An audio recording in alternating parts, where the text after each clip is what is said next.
In October 2008, the body of 29-year-old Emily Carter was discovered in the stockroom of the Hearthstone, a family-owned pizzeria in Ashland, Oregon. An investigation soon uncovered the shocking affair between Emily and her married employer, 45-year-old Richard Allen. In 2007, at the Hearthstone located in downtown Ashland, a series of events began that would ultimately unravel a secret relationship, escalating into betrayal, violence, and tragedy. On the early morning of October 12, 2008, the soft hum of an approaching delivery truck broke the silence surrounding the Hearthstone, a quaint pizzeria nestled in the heart of Ashland, Oregon. It was 6:30 a.m., and the delivery driver, a familiar face to the restaurant staff, parked in his usual spot near the back entrance. What greeted him that morning was not the warmth of a bustling kitchen or the cheerful morning routine he had come to expect, but a heavy, unnatural stillness. As the driver approached the restaurant's stockroom to drop off the weekly shipment of ingredients, he noticed the door slightly ajar. That was strange. Emily Carter, the restaurant's manager, was known for her diligence and attention to detail. She would never leave the door unsecured, especially overnight. Hesitant but curious, the driver pushed the door open and stepped inside. What he found turned his morning routine into a living nightmare. Emily's lifeless body was sprawled on the cold stockroom floor, her neck marked by the twisted fabric of a kitchen apron that had been used to strangle her. A dark gash on her temple suggested a blunt force injury, and a pool of blood had begun to seep into the cracks of the tile. The driver stumbled back in shock, his mind reeling.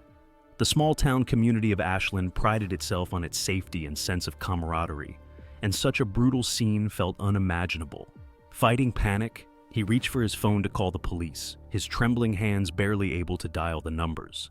The police arrived quickly, their flashing lights casting an eerie glow against the restaurant's brick walls. Detectives and officers swarmed the scene, but almost immediately there were whispers among them. The murder looked like a robbery gone wrong, but not quite. Nothing added up. The cash register at the front of the restaurant was untouched, its drawers still neatly closed. The restaurant's safe, tucked away in the manager's office, had not been tampered with. There was no sign of forced entry, suggesting that whoever had entered had access to a key or knew how to get in unnoticed. The unsettling details didn't stop there. Investigators noted how deliberate the staging appeared. A few items had been knocked off shelves, as if to create the illusion of a struggle, but it was all too precise, too neat. It was clear that this crime had been planned, and whoever had done it wanted to shift the focus away from a personal motive. As the investigation began, the focus inevitably turned to the people closest to Emily Carter. She wasn't just any manager. Emily had been the heart of the Hearthstone for 6 years.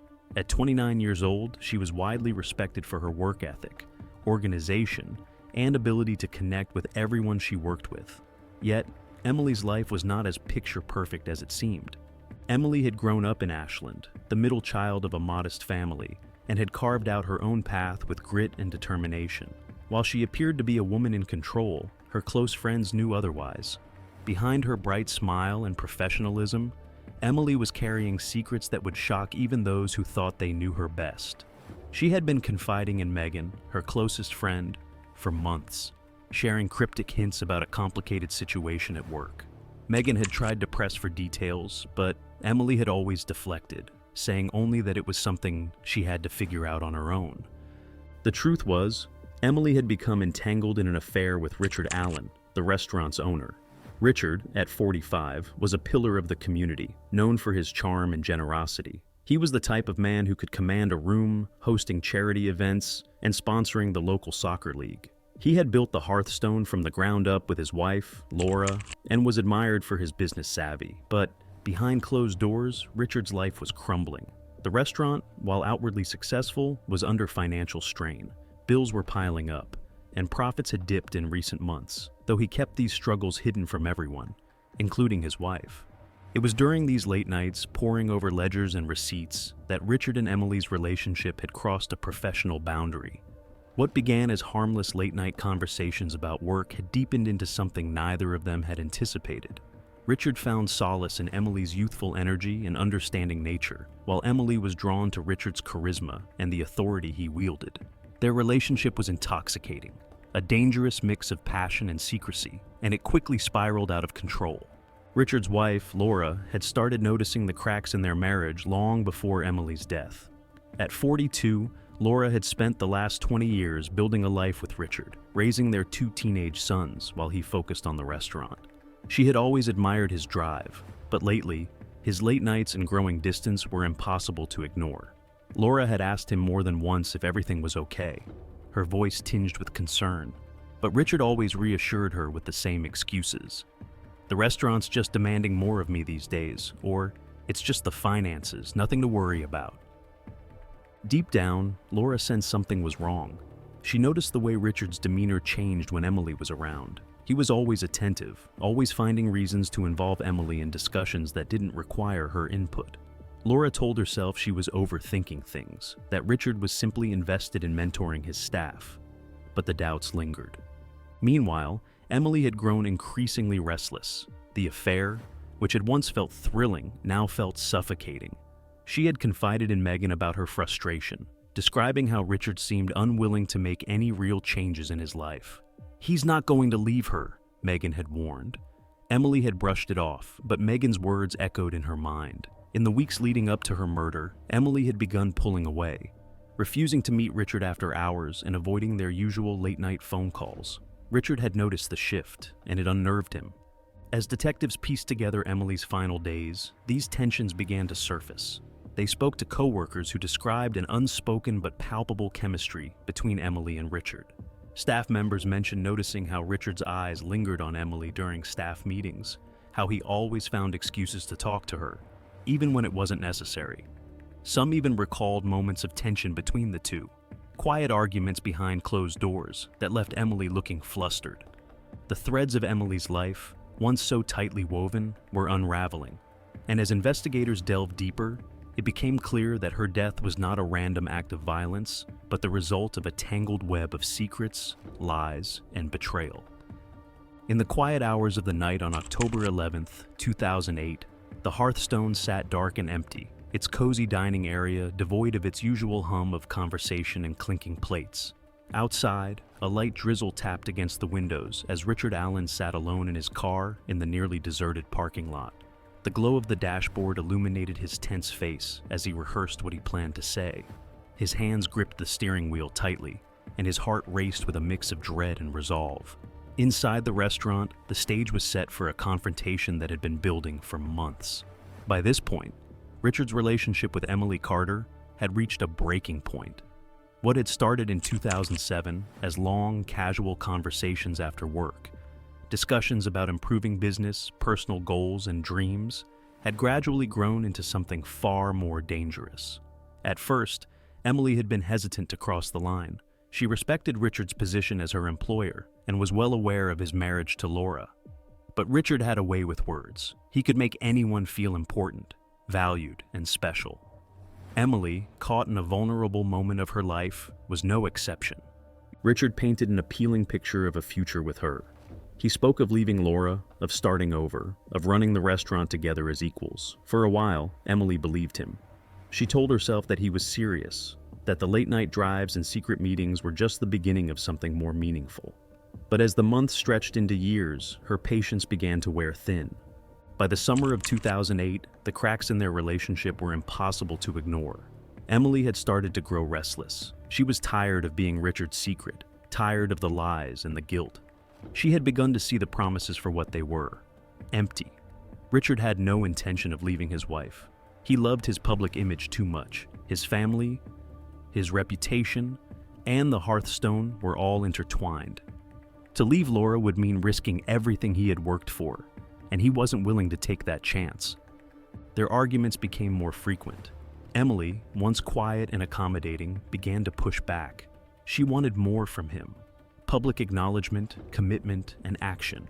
Richard, on the other hand, wanted things to stay the same. He wanted Emily to stay silent, to remain in the shadows, so his life could remain intact. But Emily was done waiting. By September 2008, she had made up her mind. She confided in her best friend Megan, revealing the full extent of the affair and her growing frustration with Richard. Megan, alarmed, urged her to reconsider any drastic actions, but Emily was determined. She told Megan that she was planning to confront Laura if Richard didn't make a decision soon. "I'm not going to be his dirty little secret anymore," she had said, her voice filled with conviction. That conviction brought her to the Hearthstone late on the night of October 11th, 2008. Richard had called her earlier in the day, asking her to meet him after closing to talk things through. He assured her it would just be the two of them and that they could finally figure out a way forward. Emily agreed, though deep down, she was wary. She arrived at the restaurant at 9:15 p.m., her car pulling into the nearly empty lot. Security cameras captured her walking inside, her expression tense but resolute. Inside, Richard was waiting. The stockroom, usually bustling with staff during the day, now felt cold and oppressive under the harsh fluorescent lights. Richard tried to stay calm, but his nervous energy was palpable. He began by trying to placate Emily, telling her that he needed more time, that they could find a way to make things work. But Emily had heard it all before. She didn't want more time. She wanted action. She laid out her ultimatum. He needed to tell Laura the truth, or she would do it for him. The conversation grew heated. Richard, feeling cornered, began to panic. He begged her to reconsider, but Emily refused. She accused him of stringing her along, of making promises he never intended to keep. Her voice was steady, but her frustration and anger were clear. Richard, on the other hand, was unraveling. The thought of losing everything, his marriage, his business, his reputation, was unbearable. He couldn't let it happen.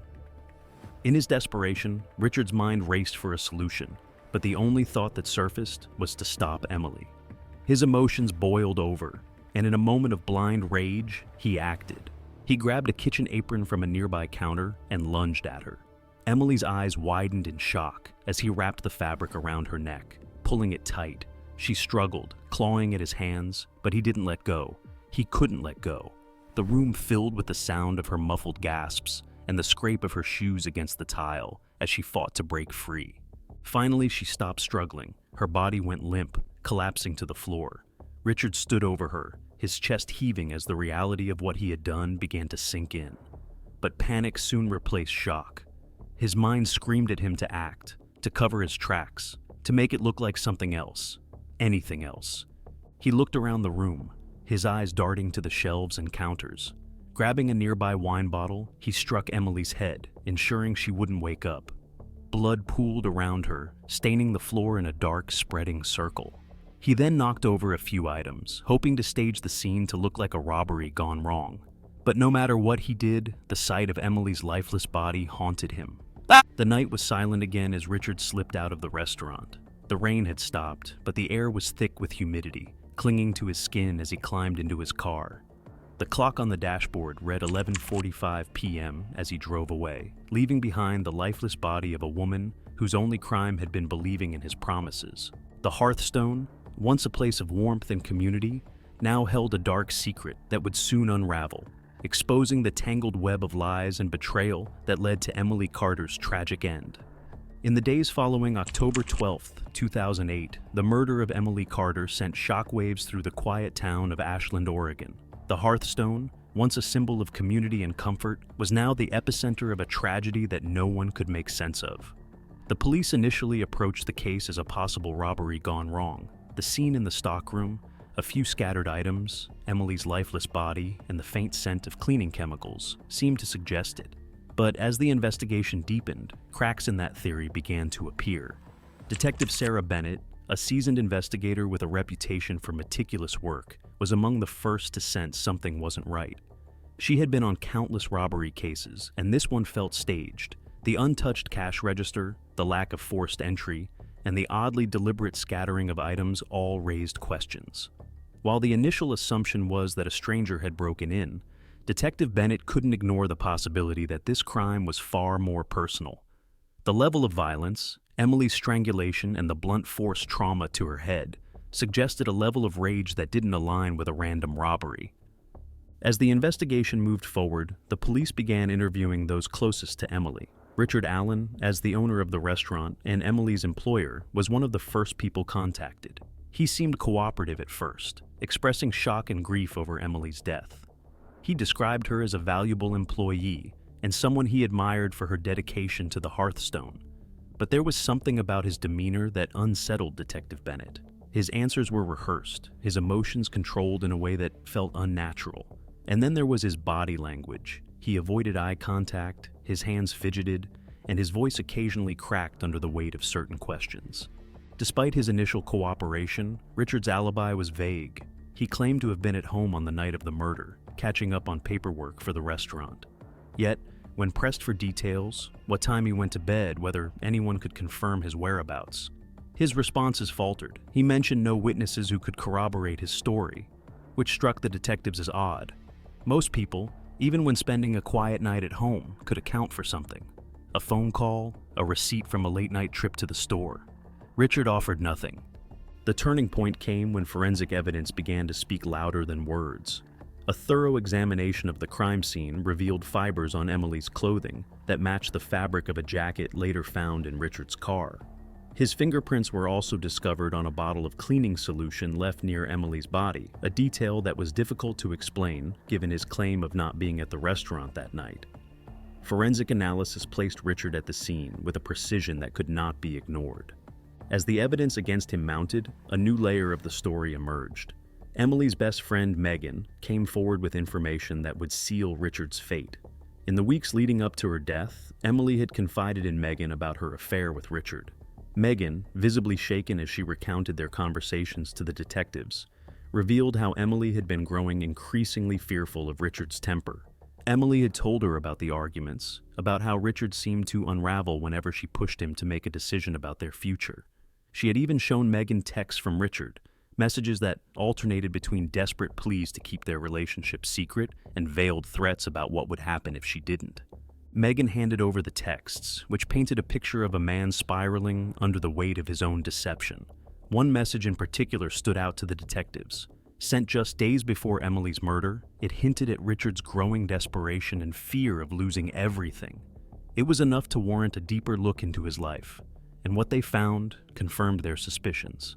Richard was under significant financial pressure, with mounting debts tied to the Hearthstone. The idea of a public scandal, losing his marriage, his business, and his reputation, was something he could not afford, emotionally or financially. On November 3, 2008, police arrived at Richard's home with a warrant for his arrest. The scene was a stark contrast to the controlled demeanor he had displayed during earlier interviews. As officers escorted him out of the house, neighbors peeked from behind curtains, whispering in disbelief. Richard, once a respected figure in the community, now stood accused of a horrific crime.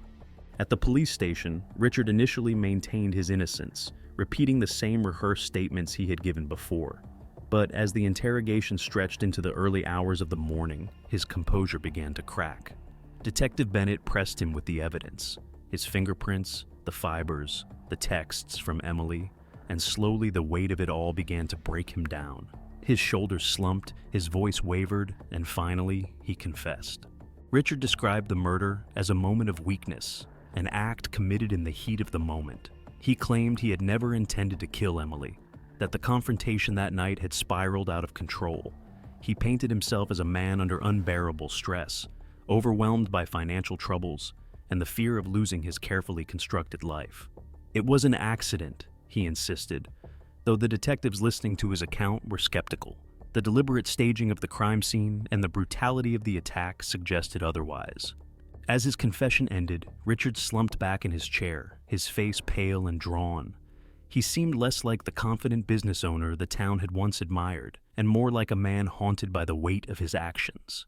For the detectives, the confession marked the beginning of the end of their investigation. For Emily's family and friends, it was a step toward justice, though it could never undo the pain of losing her. The small town of Ashland braced itself for the fallout as the news spread. Richard Allen, a man who had once been a pillar of the community, was now at the center of a scandal that would leave a permanent scar on the town's history. His arrest marked the unraveling of a carefully maintained facade, revealing the dark and desperate choices that had led to Emily Carter's tragic death. In March 2009, the trial of Richard Allen began, captivating the nation with its shocking revelations and tragic undertones. The courtroom buzzed with a palpable tension, packed with reporters, legal enthusiasts, and locals who had once regarded Richard as a pillar of their community. Cameras flashed outside, capturing every arrival, while inside, whispers of disbelief rippled through the spectators. At the defendant's table, Richard sat slumped, a shadow of the once confident man Ashland had admired. His pallid complexion and hollow expression betrayed the weight of the accusations against him, the enormity of what he had done. The prosecution wasted no time in delivering a meticulously constructed case, weaving together a narrative that left little room for doubt. They began with the physical evidence, the matching fibers found on Emily's body, Richard's unmistakable fingerprints, and the trail of incriminating text messages Emily had sent to her best friend Megan in the hours leading up to her death. These messages painted a harrowing picture of Emily's fear and Richard's growing desperation. The prosecution described him as a selfish, narcissistic man who prioritized his reputation above all else. He had manipulated those around him to maintain his image, and when Emily threatened to expose his secrets, he made the calculated decision to silence her permanently. They detailed how Richard had staged the crime scene to look like a robbery gone wrong, a deliberate attempt to mislead investigators and shield himself from blame. Every piece of evidence pointed not to a moment of reckless emotion, but to a carefully premeditated act. This wasn't the story of a man pushed to the brink. It was the story of a man who valued his facade more than another person's life. Emily's family sat stoically in the front row, their silent grief palpable. Her mother clutched a crumpled tissue in one hand and a photograph of Emily in the other, a snapshot of a vibrant, smiling young woman whose future had been stolen. The prosecution frequently turned to that photograph, a stark reminder to the jury of the human cost of Richard's actions. They painted Emily not just as a victim, but as a bright, compassionate young woman whose trust in Richard had been cruelly betrayed. Richard's defense team attempted to humanize him, portraying him as a man overwhelmed by circumstances beyond his control.